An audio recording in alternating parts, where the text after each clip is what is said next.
En 18 mois, le prix du pétrole a fondu de 70%. Pourquoi? Parce que l'appétit mondial pour l'or noir s'est beaucoup calmé.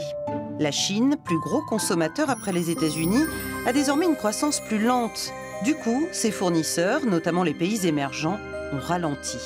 La demande mondiale de pétrole s'est anémiée. En parallèle, la production, elle n'a cessé d'augmenter. Les Américains pompent à tour de bras leur pétrole de schiste, de 500 000 barils par jour en 2010 à 2 400 000 en 2014. Sont aussi revenus sur le marché le pétrole irakien, libyen et finalement iranien. Résultat, c'est la surproduction.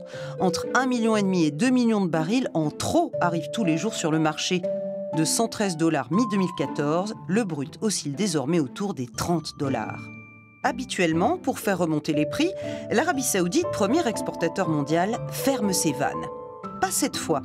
Mi-2014, Riyad fait ses comptes. Pas question de laisser la place sur les marchés les plus porteurs. La Chine, mais aussi l'Inde, désormais troisième consommateur mondial.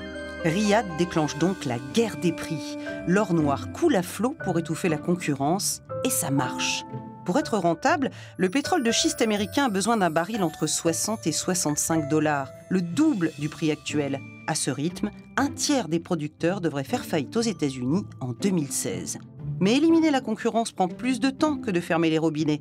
Sauf imprévu, le pétrole devrait rester bon marché jusqu'à la fin de l'année.